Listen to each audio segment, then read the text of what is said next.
दोस्तों मेरा हाइट 5'9" के आसपास है और मैं अपने हाइट से सेटिस्फाइड हूँ। लेकिन हमारे बीच ऐसे बहुत सारे लोग हैं जिनका हाइट छोटा रह गया है या फिर वो अपने हाइट से सर्टिफाइड नहीं है। तो जैसा कि आजकल हम सभी को पता चल चुका है कि हमारा हाइट हमारे जेनेटिक्स पर डिपेंड करता है, यानी कि जो हमारे माँ बाप का हाइट है, जो हमारे घर का हाइट है, जो हमारे खानदान का एवरेज हाइट है, माना जाता है कि वही हाइट हमारा भी होगा। लेकिन दोस्तों ये भी देखा गया है कि जो लोग लिटिल एज से एक्सरसाइज या फिर कोई स्पोर्ट्स में आ गए हैं, उनमें से कुछ लोगों का हाइट उनके घर का एवरेज हाइट से भी क्रॉस कर जाता है। तो यहाँ पर कुछ इंपॉर्टेंट पॉइंट्स हम जान लेते हैं। पॉइंट नंबर 1, आपका हाइट कभी भी 1 या फिर 2 वीक में नहीं बढ़ सकता। अब ऐसा मैं इसलिए बोल रहा हूँ क्योंकि आपने यूट्यूब पे बहुत सारे वीडियोस देखे होंगे जिसमें बताया जाता है कि 1 वीक में बढ़ा है 4 से 5 इंच लंबाई। तो इस पर आपको ध्यान नहीं देना है। This is just like next to impossible. Point number 2, आज तक इस धरती पे ऐसा कोई भी दवाई नहीं बनाएगा जो कि आपके हाइट को बढ़ा दे। तो अगर आपको कोई ऐसा बोलता है कि दवाई खाने से आपका हाइट बढ़ जाएगा तो उसको सीधे बोलना है पॉइंट नंबर 3, हर कंट्री के उनके जेनेटिक्स अकॉर्डिंग अलग अलग एवरेज हाइट होता है। इसी प्रकार हमारे भारत का 5.7 फुट एवरेज हाइट माना गया है। साथ ही हमारा हाइट 18 से 21 वर्ष तक बढ़ता है। अब मैं एक्सेप्शनल केस की बात नहीं कर रहा। तो दोस्तों ये कुछ इंपॉर्टेंट पॉइंट्स थे जो कि आपको पता होने चाहिए अगर आप भी अपने हाइट को लेकर परेशान रहते हो। तो अब बात करते हैं कि जेनेटिक्स के अलावा 3 और ऐसे मेजर फैक्टर होते हैं जो कि आपके हाइट को बढ़ा या फिर घटा सकते हैं। सबसे पहला है न्यूट्रिशन, यानी कि आपका खान पान। जी हाँ दोस्तों, अगर आप अपना खान पान अच्छे से नहीं रखोगे, अपना न्यूट्रिशन ऑन पॉइंट नहीं रखोगे तो आपका हाइट अच्छे से कभी नहीं बढ़ पाएगा। अगर आपके घर का एवरेज हाइट 6 फीट भी है फिर भी आपको 5.5 फीट का होने में भी बहुत मुश्किल हो सकता है। आपको अपना डाइट एकदम प्रॉपर रखना चाहिए, खास करके जो इंपॉर्टेंट न्यूट्रिएंट्स है जैसे कि प्रोटीन, कैल्शियम, विटामिन डी, ये सब आपको एकदम ऑन पॉइंट रखना पड़ेगा। खास करके उस एज में जब आप प्यूबर्टी हिट कर रहे हो तो आपको क्या खाना चाहिए? आप डेयरी प्रोडक्ट खा सकते हो, जितना आपसे बने दूध, दही, पनीर, आप जितना खा सकते हो उतना आपके लिए अच्छा रहेगा। आप सोयाबीन खा सकते हो, सोया चंक्स खा सकते हो, आप बनाना खा सकते हो। यानी कि मेरे कहने का मतलब ये है कि जेनेटिक्स के बाद जो सबसे इंपॉर्टेंट पॉइंट्स होता है वो आपका न्यूट्रिशन होता है। आपका जेनेटिक्स कितना भी अच्छा क्यों ना हो, जब तक आप अपना न्यूट्रिशन ऑन पॉइंट नहीं रखोगे आप अपने घर का एवरेज हाइट को भी नहीं छू पाओगे। तो ये आपके जेनेटिक्स के बाद सबसे इंपॉर्टेंट पॉइंट है। पॉइंट नंबर 2, लाइफ स्टाइल, यानी कि रहन सहन। अब इसको आप इस तरीके से समझो, पहले के जो बच्चे होते थे, पहले के जो लोग होते थे वो अपने फ्री टाइम में कोई भी आउटडोर गेम्स खेलते थे। लेकिन आजकल हमारे पास फ़ोन हो चुका है, आजकल लोगों के पास टाइम कम है, तो थोड़ा बहुत टाइम अगर मिलता भी है फ्री टाइम तो उसमें हम फ़ोन यूज़ करने लगते हैं या फिर घर से बाहर बहुत कम निकलते हैं। तो घर से बाहर अगर कम निकलेंगे तो कोई भी हम आउटडोर एक्टिविटी नहीं कर पाएंगे, कोई भी आउटडोर गेम्स नहीं खेल पाएंगे। और एक बात हमको बता दो कि जब हम आउटडोर गेम्स खेलते हैं तो हमारा ह्यूमन ग्रोथ हार्मोन रिलीज होता है, प्रोडक्शन बढ़ता है, जो कि हमारे हाइट ग्रोथ करने में हेल्प करता है। इसीलिए आपको बोला जाता है कि आप अपना लाइफस्टाइल सुधारो, आप अपना रूटीन सुधारो, तभी जाके आपको इन सब चीज़ों से छुटकारा मिल पाएगा। तो अगर आप घर में बैठे रहे तो कुछ नहीं करते, घर से बाहर नहीं निकलते, तो प्लीज़ आप एक गेम खेलना स्टार्ट करो। इससे आपको बहुत फायदा होगा।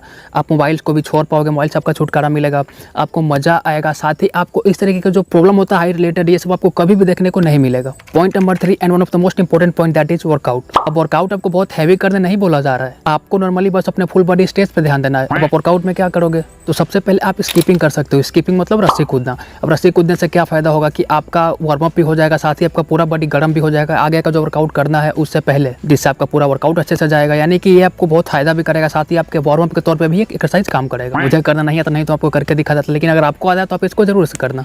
दूसरा एक्सरसाइज है हमारा कोबरा स्ट्रेच। कोबरा स्ट्रेच बहुत सारे लोगों को पता होगा, इसको बहुत सिंपल तरीके से हम लोग कर सकते हैं, कुछ ज़्यादा बाहर नहीं होता है। सिंपल आपको बेड पे अपने आगे की ओर से लेटना है एंड देन अपने शोल्डर के नीचे अपने हाथ को रखना है और बस अपने चेस्ट को ऊपर लिफ्ट करना है। एक बात आप ध्यान देना कि आपका हिप नीचे जमीन में सटा हुआ रहेगा। इसको आपको प्रैक्टिस करना है कम से कम 12 से 15 बार, 3 से 4 सेट का। तीसरा एक्सरसाइज में आता है हमारा पुलअप्स। अब यहाँ पे एक परेशानी आती है कि बहुत सारे लोग से पुलअप्स लगता नहीं है, तो आप चाहे तो मैंने इसके ऊपर एक वीडियो बनाया हुआ, आप उसको देखकर पुलअप्स लगाना सीख सकते हैं। लेकिन अगर आपको पुलअप्स नहीं लगाना तो सिंपल आप क्या कर सकते हो कि आप अपने बार के पास जाओ और सिंपल उसमें लटके रहो। इस तरीके से आपको अपने बॉडी को कम से कम 50 से 60 सेकंड होल्ड करना है 3 से 4 बार करके। चौथा एक्सरसाइज हमारा हिप थ्रस्ट। इसको आप कैसे करोगे? तो इसको करने के लिए सिंपल आपको इस तरीके से लेटना होता है पीछे की ओर से, देन अपने पैरों को नीचे की ओर इस तरीके से मोड़ देना होता है। आप देख रहे हो, अपने हिप को ऊपर उठाना है एंड देन डाउन करना है, फिर ऊपर उठाओ फिर डाउन करो, आपका हाथ नीचे रहेगा। इसमें आपको एक बात का ध्यान देना कि आपको अपने पूरे हिप के एरिया को स्ट्रेच करना है। एकदम इजी एक्सरसाइज है, तो आप आंख मूंद कर सकते हो। तो इसको भी आपको कम से कम 12 से 15 के 4 सेट्स करने हैं। लास्ट में 5वां एक्सरसाइज हम करेंगे जिसका नाम मुझे नहीं पता, लेकिन इसको करने के लिए सिंपल आपको जमीन पे अपने पैर को आगे की ओर करके इस तरीके से बैठ जाना होता है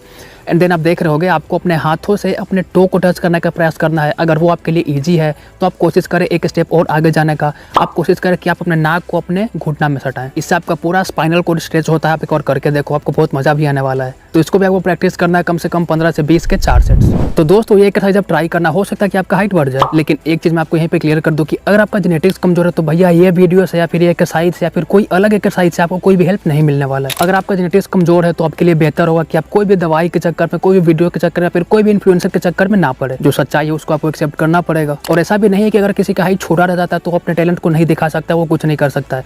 दुनिया में बहुत सारे ऐसे लोग हैं जिनका हाइट छोटा रहेगा लेकिन वो बहुत बड़े मुकाम पे है। तो आपको अपने हाइट को लेकर कभी भी डिमोटिवेटेड फील नहीं करना है, क्योंकि आपका हाइट आपको रोक नहीं सकता है। जो आपको भगवान ने दिया उसको आपको एक्सेप्ट करना पड़ेगा, क्योंकि उसके अलावा आपके पास कोई चारा भी नहीं है। अगर आप कोई भी दवाई के चक्कर में, कोई भी वीडियो के चक्कर में, कोई भी एक्सरसाइज के चक्कर में पड़ोगे तो आपको और नुकसान होगा, आपको कोई भी बेनिफिट नहीं मिलेगा। तो बेहतर यही होगा कि जो सच्चाई है उसको आप एक्सेप्ट कर लो। बाकी आप एक्सरसाइज और रूटीन ट्राई करना, भगवान करे कि आपका हाइट बढ़ जाए। साथ ही इस रूटीन को फॉलो करते हुए एक बात का ध्यान और देना कि आपको proper amount of adequate amount of sleep भी लेना बहुत जरूरी है, क्योंकि जब तक आप अच्छे से सोओगे नहीं, जब तक आपका नींद पूरा नहीं होगा, तब तक आपका मसल रिपेयर नहीं होता है। क्योंकि जब हम लोग सोते हैं, जब हम लोग रेस्ट लेते हैं, उसी टाइम हमारा मसल ग्रो होता है, फिर रिपेयर होता है।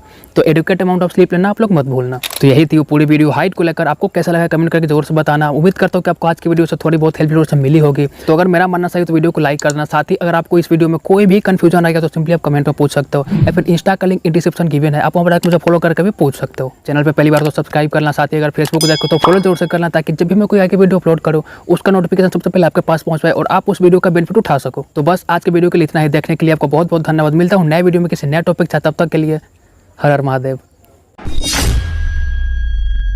I don't ever slow up, no I don't take shit. I got no love for the fakeness. If you wanna play tough and wanna hate this, I'll always show up. I don't ever slow up, no I don't take shit. I got no love for the fakeness. If